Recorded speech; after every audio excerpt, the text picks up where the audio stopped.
one of the stories that has the most meaning for me in Entrepreneurial You is about a woman named Stephanie O'Connell, who was able, I think, in a really smart and savvy way, to overcome what derails a lot of people who are aspiring entrepreneurs or who have entrepreneurial side ventures. And that is almost inevitably you're going to hit a roadblock, or things are going to go slower than you want them to go. And it's easy to get disappointed or to just feel like, oh, it's not working. And that's the place where people give up.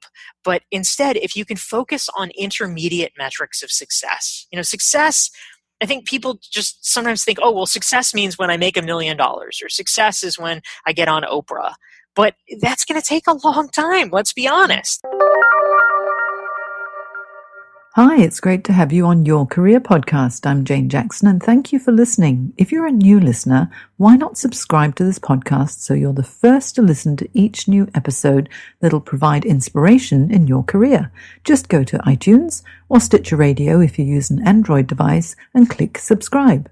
I've also a free Kickstart Your Career audio course that you can find on my Facebook page at facebook.com/Jane Career Coach. See you there. Welcome to Jane Jackson Careers, a podcast that takes your career to the next level. Here's your host, Jane Jackson, author of Amazon Careers bestseller, Navigating Career Crossroads.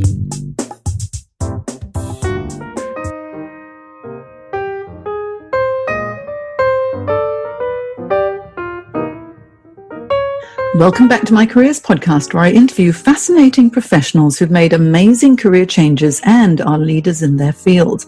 Now, today I have on the show the phenomenal Dorie Clark, who is an adjunct professor at Duke University's Fuqua School of Business and the author of Entrepreneurial You, Reinventing You, and Stand Out, which was named the #1 leadership book of 2015 by Inc. magazine.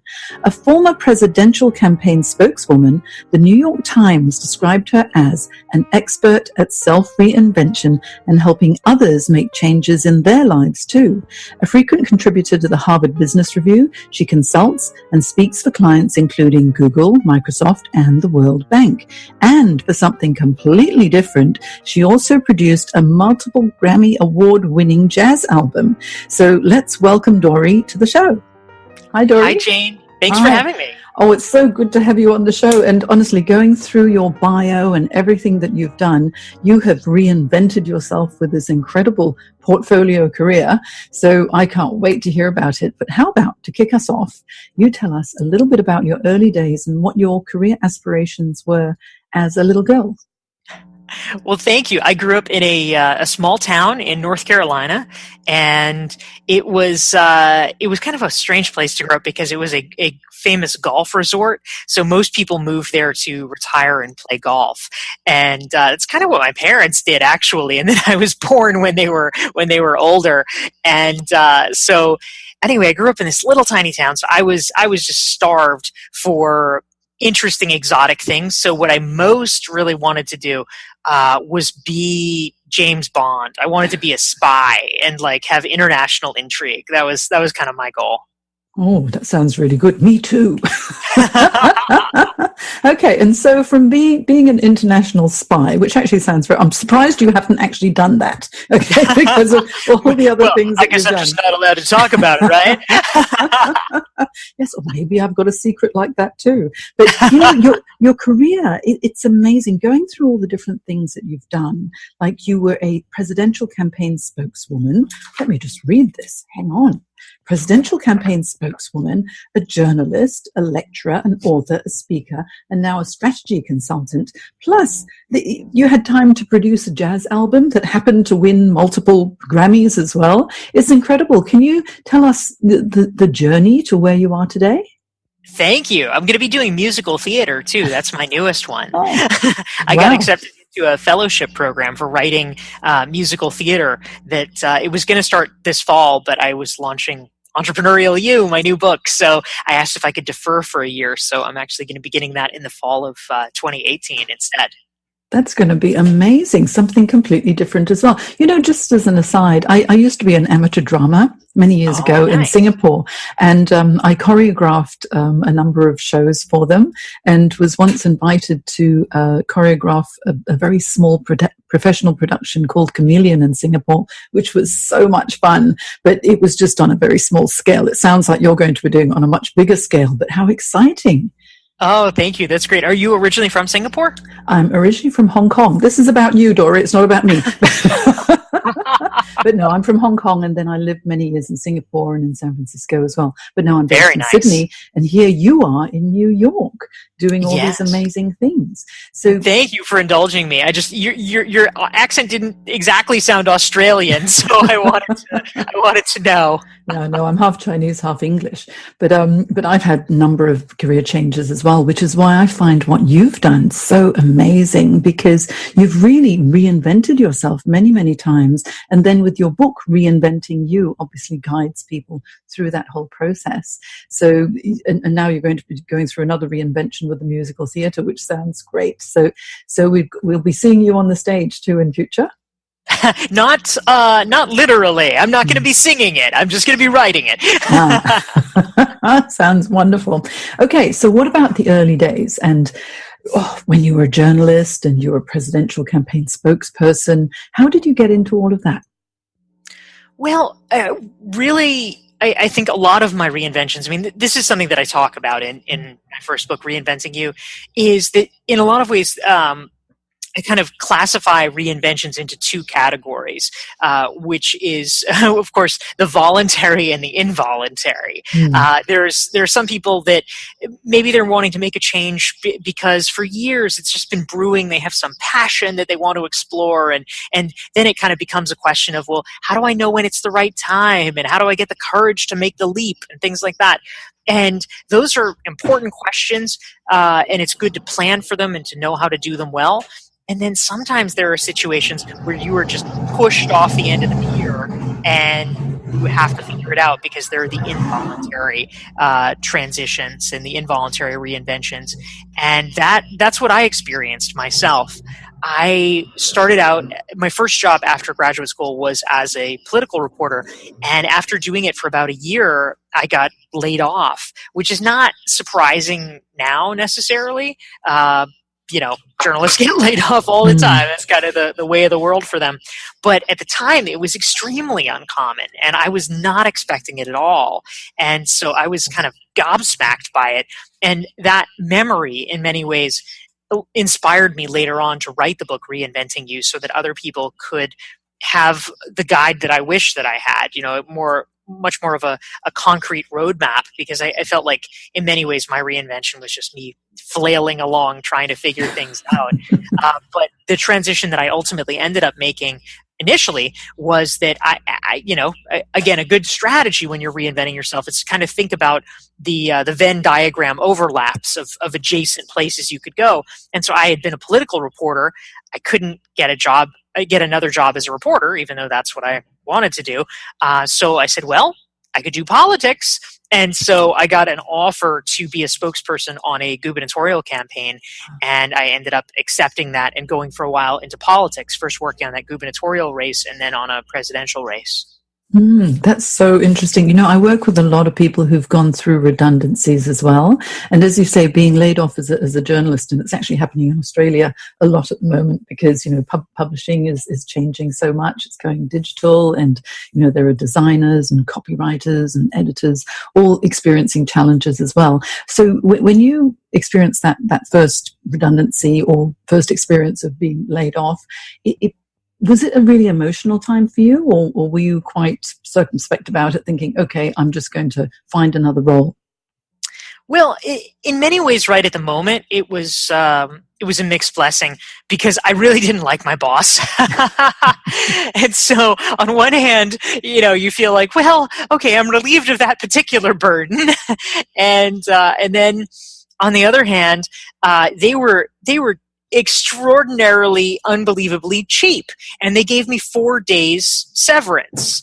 I had worked so they laid me off on a Monday, and so I'd worked one day, and then they gave me a week's pay. that was my severance. I'm like, oh, thank you so much, guys.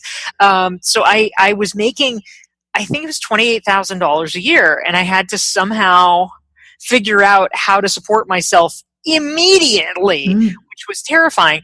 And something that I write about in my new book, Entrepreneurial You, that really made a big impact on me was, it's just kind of this regular Monday. Never saw it coming that they were laying me off. And so I figured, okay, well, the next morning I'll just have to get up and start pounding the pavement and go job hunting. But that did not really work out the way that I thought, because it happened. They laid me off on Monday, September 10th, 2001. And so the next morning, of course, I was based in Boston, which is where a number of the planes from the terrorist attacks actually originated from.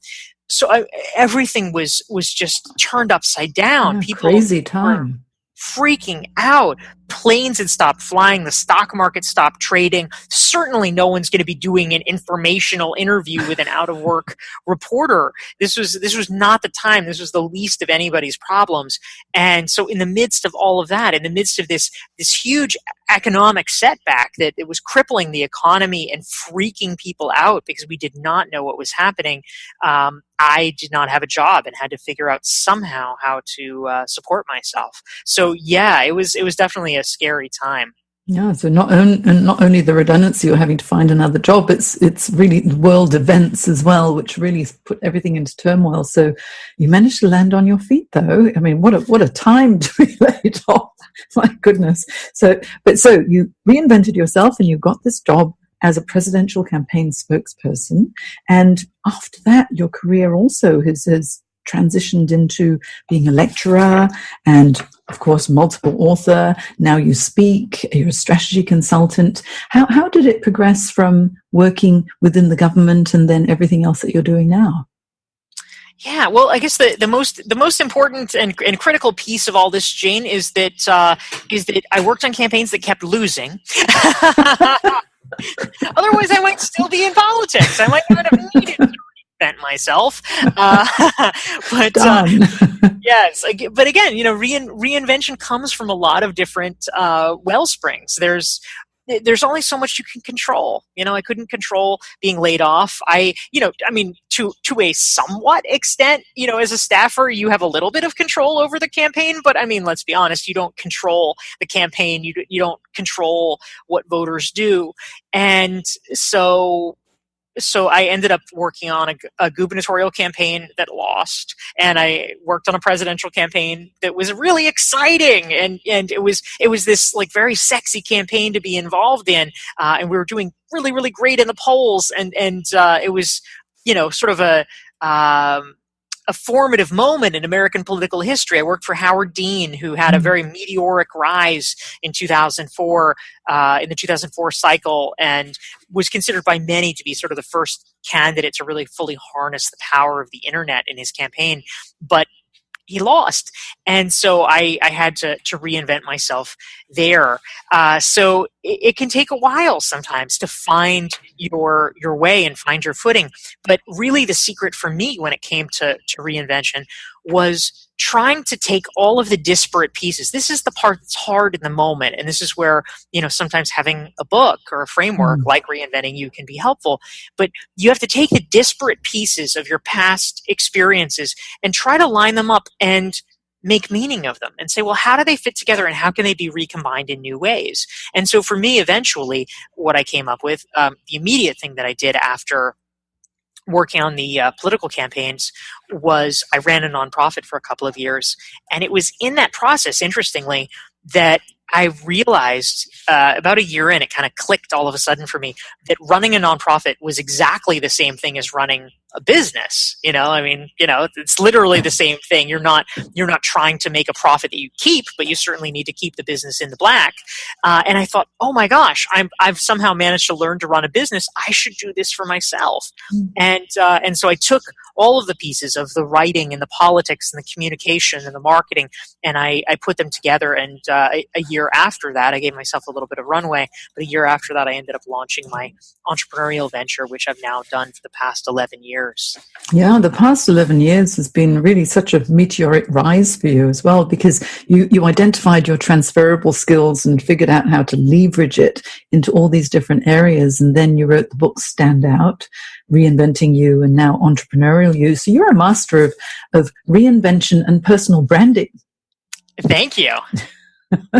So with the branding, you've done it so well, because I see you everywhere, Dorie. Honestly, social media, you're there, but it exudes positivity and, the potential of, really the world is our oyster if we know exactly what to do. So can you tell us a little bit about your latest book, Entrepreneurial You, and what it focuses on and what you hope it will do for others who read it? Yeah, thank you, Jane. So in many ways, in the course of writing Entrepreneurial You, my latest book, I came to realize that without my really having known it, I was developing a trilogy over the years.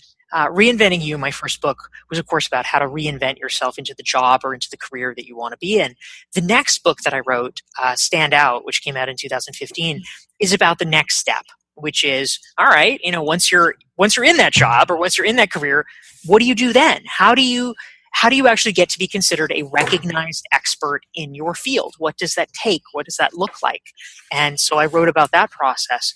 But then I got fascinated with one other piece that in many ways I think is the culmination of it, which is, okay, you're doing what you love, you're really good at it.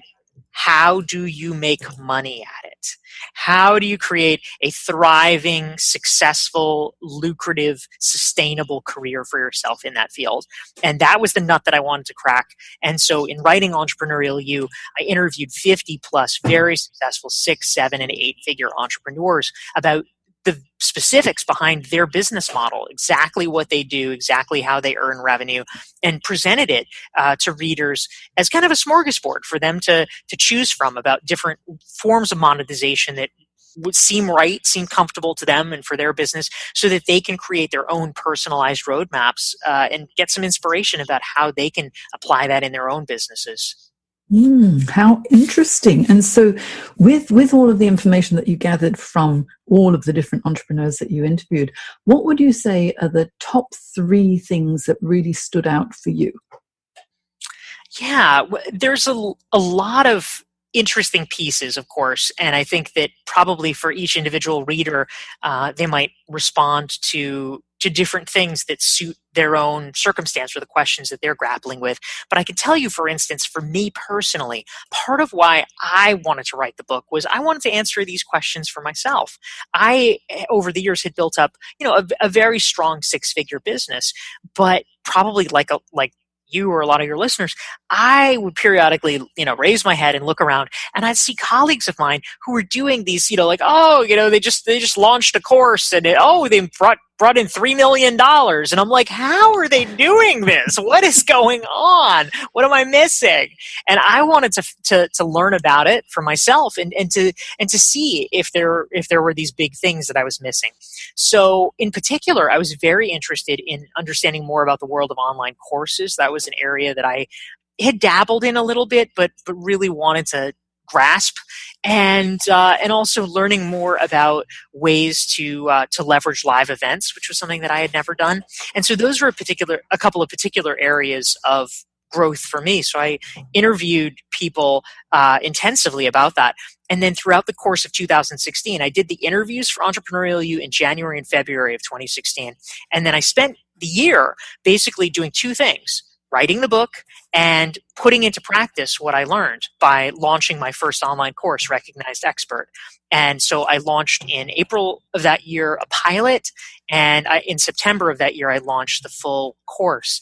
And it's actually really been transformative, because throughout the duration of 2016, I was able, strictly on the basis of just implementing the new techniques that I had learned about in the course of doing the Entrepreneurial You interviews, I was able to add an additional $193,000 to my bottom line in 2016 compared to 2015.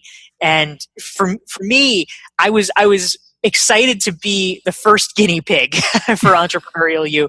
And it's very much my hope that readers can find their own thing, whether it's creating, starting to do more coaching or consulting or speaking or mastermind groups or online communities or affiliate income, any of these different things from the smorgasbord. If they can find different pieces that they can add into their own business models that hopefully can have great returns for them as well.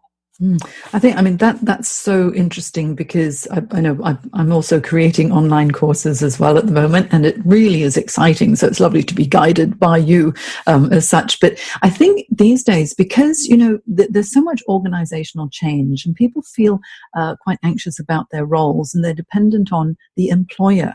If you're able to have multiple income streams, as you have done, you're not beholden to one person. Or if something's working, at least, or isn't working, at least there's income coming from another source as well. So whether it's going to be speaking or writing and selling books or having live events or having affiliate income coming in as well, that's just such a smart way to do it. And it seems to be working well for you very, very quickly. Wow, recognized expert must be a very, very popular course. I think I'm going to have to take this one. We would love to have you. We already have some great Aussies in the program, and some folks from Hong Kong too. So you'd be in good company. But yeah, you're 100% right that creating multiple income streams is, of course, for obvious reasons, really good for entrepreneurs. But even, and perhaps especially, if folks who are listening have a day job, this is something that many times people don't think to do, but can be so important in terms of just creating more career security for yourself. One of the stories that I tell in Entrepreneurial You is about a guy named Pat Flynn. And he now is a well-known blogger and podcaster. But the way that he actually got his start is really what I think is fascinating. During the 2008 recession and leading up to that, he was an aspiring architect. And he had a job at an architecture firm. And, he wasn't making a lot of money, but he was getting somewhere. He was working his way up. And so one of the things that he decided to do in order to burnish his credentials was he wanted to pass the LEED certification exam, which is a certification in the architecture world that shows that you are conversant with green building practices. So he took this test, and as a way of studying for it, just to kind of keep himself sharp, he decided he would create a blog. And on this blog, he would write articles and kind of post his study notes and things like that. He figured, it'll help me study better, and maybe it can help some other people too. So he starts doing this, and turns out, yay, it worked. He passes the exam.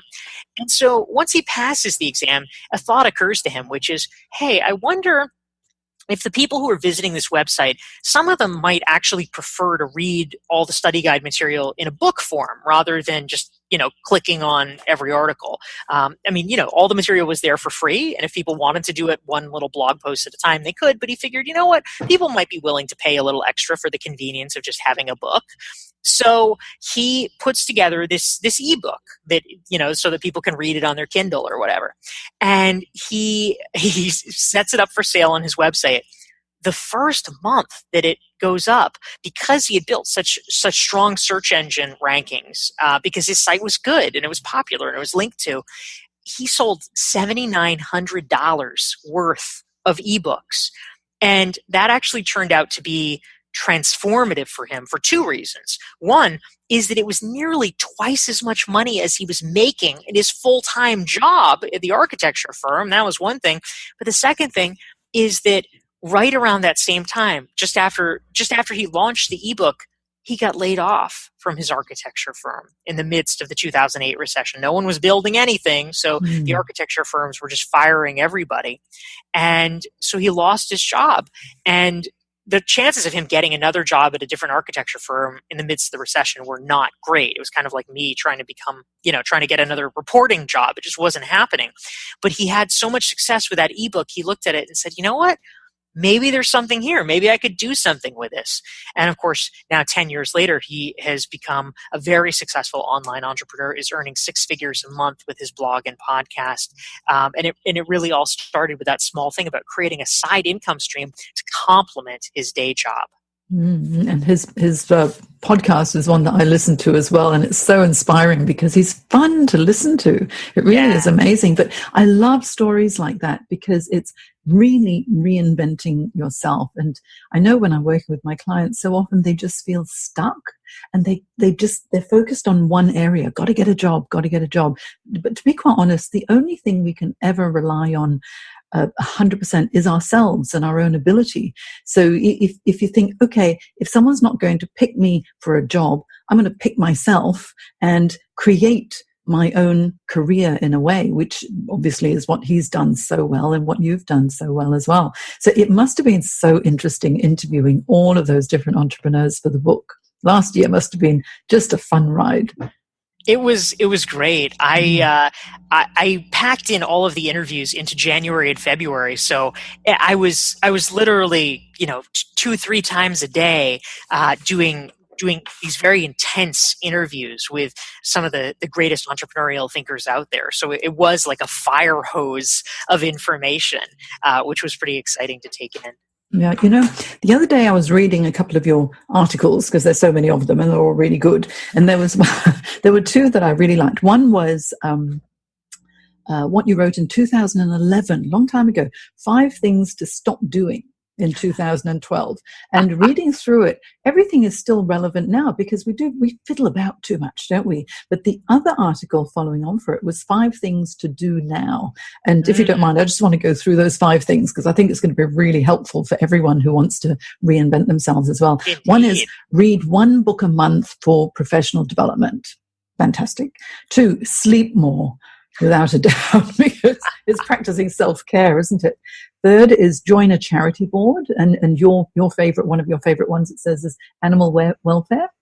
Yes, yeah. I have two little cuddly kittens. Mm-hmm. Yeah. Oh well, I'm a crazy cat lady. There we go.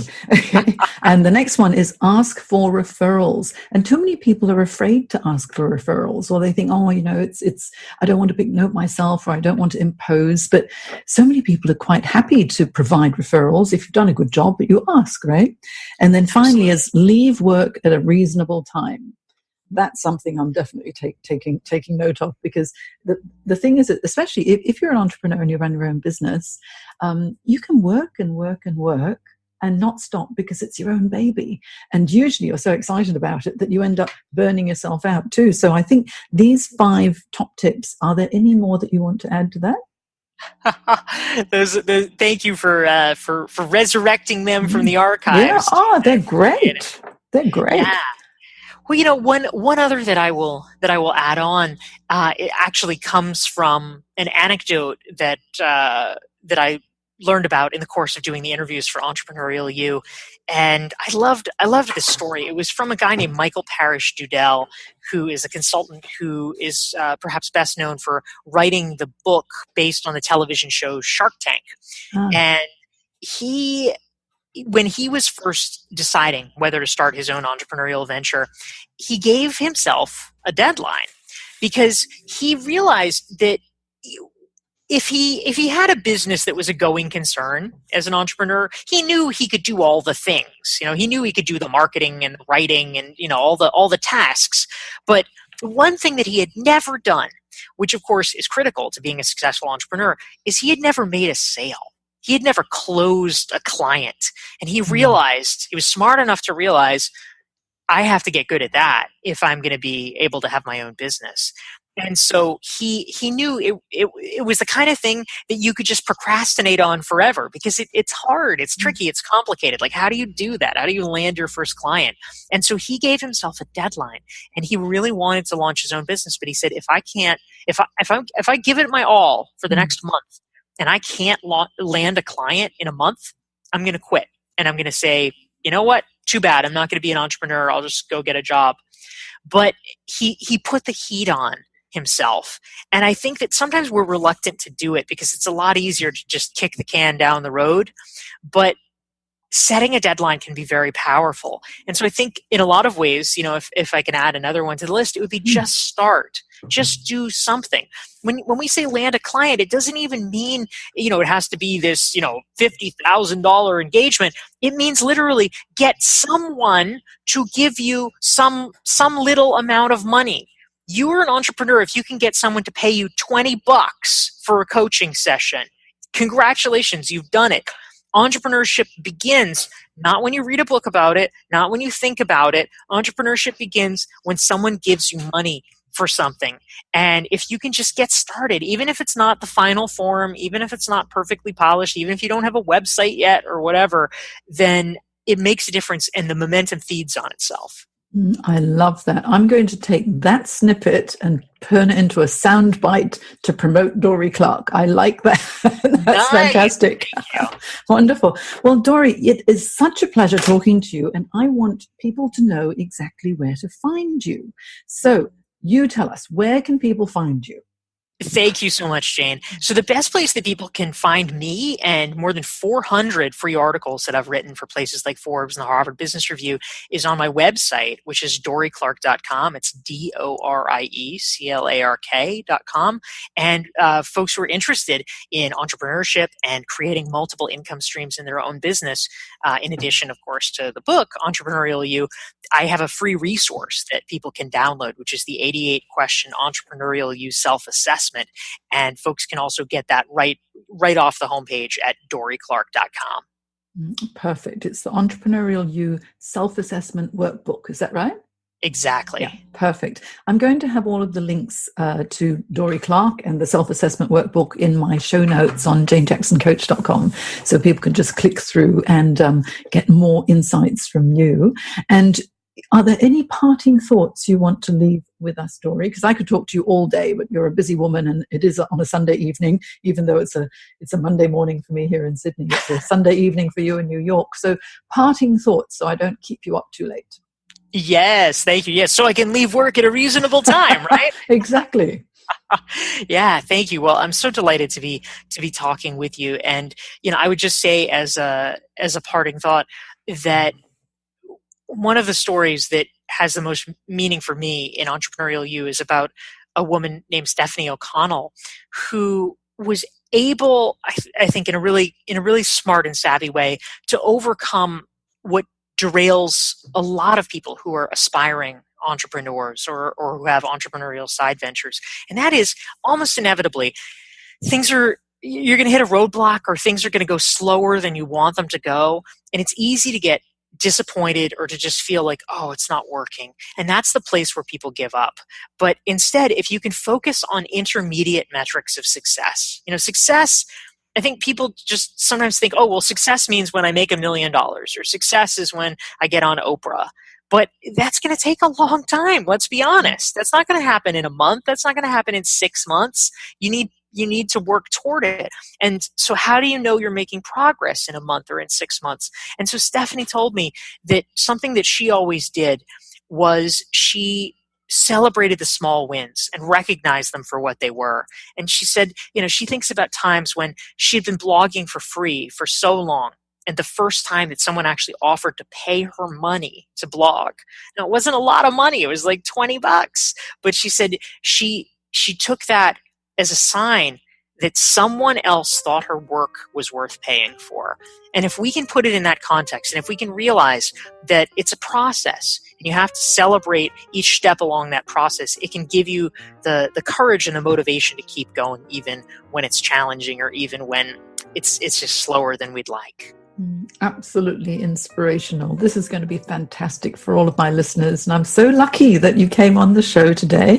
Fantastic, because I interview so many people, but this one is a really inspirational one, because you've been there, you've done that, and you've spoken to so many other people who've been there and done that as well to reinvent themselves. So I think we can all go forth and become entrepreneurial us.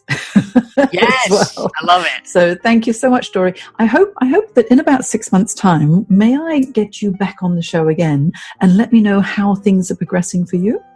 Absolutely. Let's do it. We'll have a repeat date. Yeah, it'd be really good to have a chat. And thank you so much, Dorie, for your time, and enjoy the rest of your Sunday evening. Jane, thank you. Take care. Okay, bye.